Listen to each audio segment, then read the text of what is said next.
Dame i gospodo, u Hrvatskoj smo suočeni s dramatičnim nepovjerenjem hrvatskih građana u državne institucije. Razlog takvog stanja jest što je povjerenje u institucije moguće samo ako su pravila u društvu jednaka za sve, a to naravno podrazumijeva da se same državne institucije i njihovi predstavnici pridržavaju zakona.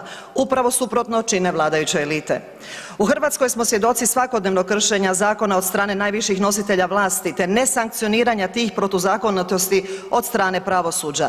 Tužno i žalosno je da sve to moraju plaćati hrvatski građani koji su ujedno i žrtve te nepravedne politike koju provode društveni moćnici.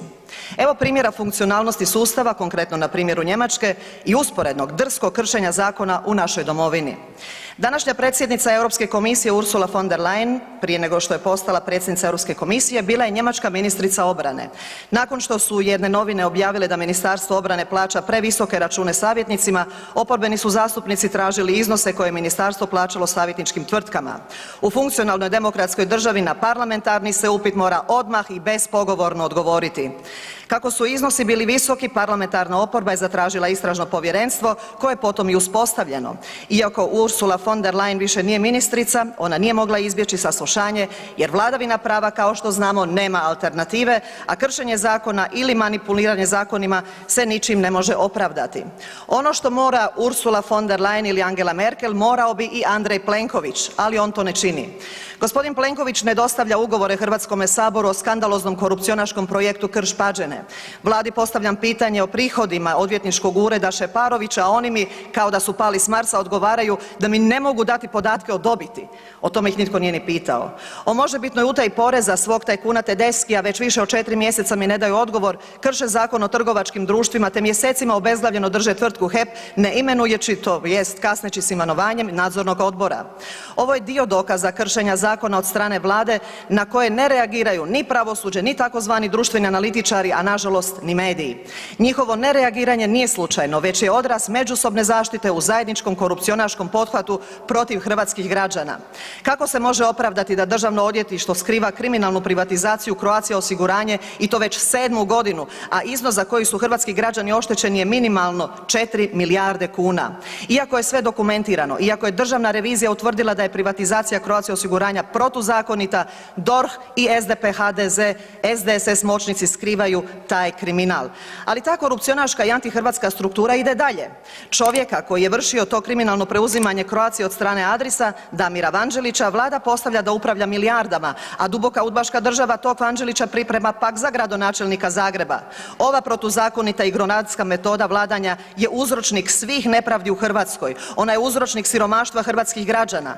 Tu drskost vladajuća struktura nesmetano nastavlja.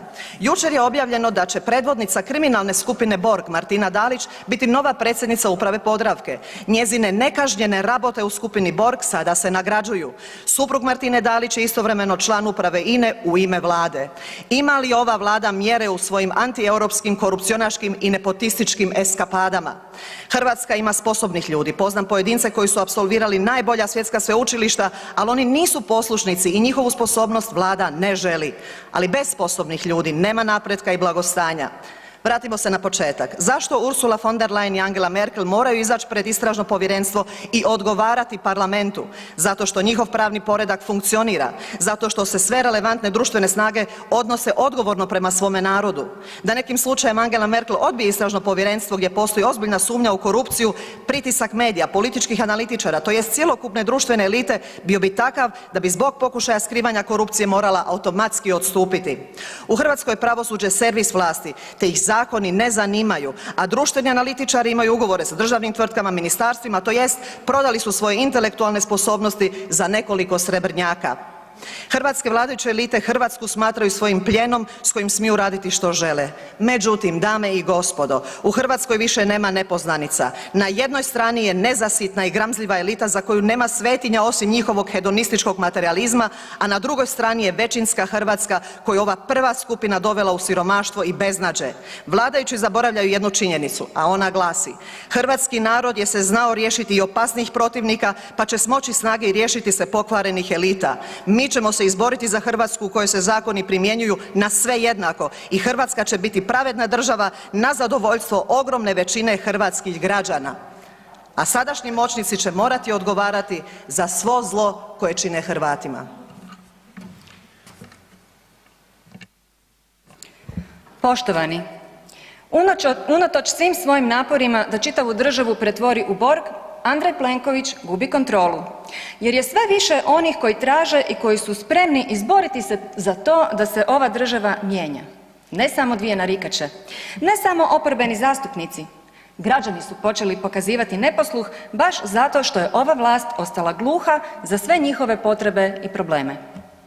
Izgubili smo čitave generacije razočaranih ljudi koji su otišli jer nisu htjeli biti poslušni nekompetentnim političarima. Nisu se mogli uklopiti u sustav koji od njih traži da postanu stranački uhljebi kako bi uspjeli u životu.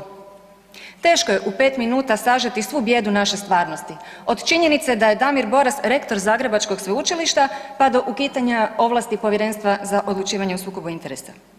No u kontekstu naše podrške današnjem prosvjedu nešto se ipak izdvaja. A to je poruka da se pametan čovjek nema razloga vraćati u zemlju u kojoj je nacionalnu razvojnu strategiju pripremala kompromitirana bivša Borg ministrica i potpredsjednica Vlade Martina Dalić. Tu istu Martinu Dalić nakon rehabilitacije premijer će sada instalirati za šeficu Podravke, unatoč tome što fondovi i drugi privatni vlasnici nose 75% vlasničke strukture. Kakva je moć i uloga države u toj dvotrećinski privatnoj firmi vidi se iz omota Vegete na kojoj je otisnut premijerov lik. Taj omot je Podravka pripremila povodom njegovog posjeta. Protukandidat Martini Dalić bio je Luka Barilović, šef Hrvatske gospodarske komore čije namete premijer i njegova politička kasta tako gorljivo brani. Državi kakva smo pod HDZ-ovom vlašću postali dužni smo pružiti otpor. Pravosuđe koje amnestira kompromitirane političare ne služi interesima pravičnosti i pravde. Država u kojoj premijer određuje tko će biti direktor u tvrtkama koje su u većinskom privatnom vlasništvu nema slobodno tržište. HGK ne služi interesima gospodarstva, već je politički plijen HDZ-a.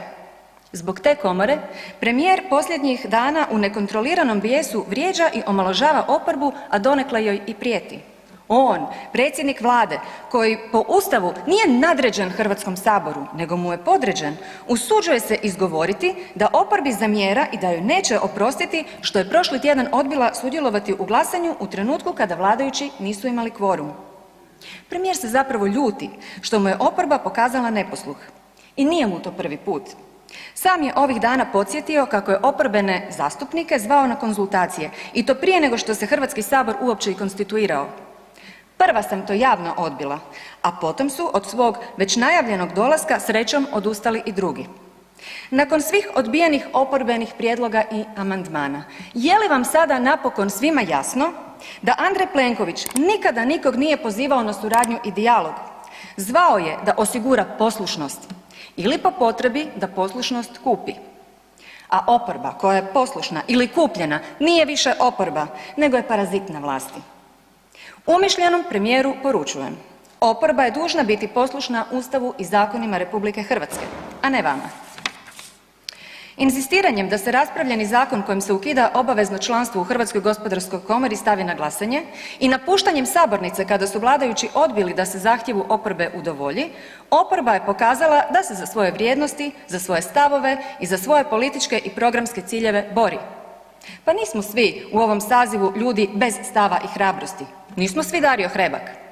Izlazak iz sabornice bio je čin obrane dostojanstva ove institucije i uloge koju oporba u demokratskom društvu mora imati. Količinu premijerovog bijesa, a i nadmenosti nadmašila je samo količina njegove prisutnosti u medijima. I da se sada izrazim premijerovim riječima, način na koji je pokušao prikazati potez oporbe i sve neistine s kojima premijer u javnosti manipulira ispod su svake razine. Njegovim riječima, dno dna. Hrvatska nije 30 godina imala nacionalnu razvojnu strategiju. Tjedan dana razlike u izglasavanju uistinu ništa ne mijenja. A čak i kada napokon usvojimo taj otužni dokument kojeg je pripremila Vlada, čemu se na temelju te strategije imamo nadati? I kada? Ta strategija je šuplja priča. A niti proglašavanje isključivog gospodarskog pojasa koje se također desetljećima čekalo ne donosi nikakav veliki preokret. Ne samo u tjedan dana, ne donosi ga uopće. A što se tiče obnove, ona neće i ne može krenuti niti kada se zakon izglasa jer nisu za to pripremljeni uvjeti. Čemu onda sve te premijerove riječi? Da natjera na strah jer u strahu su ljudi poslušni, ne samo njegovi zastupnici, ne samo oni prevrtljivci iz redova vladajuće većine. Andrej Plenković želi da u strahu budu i građani. Hvala vam lijepa. Drago mi je da smo toj samovolji danas rekli dosta. Hvala vam lijepa.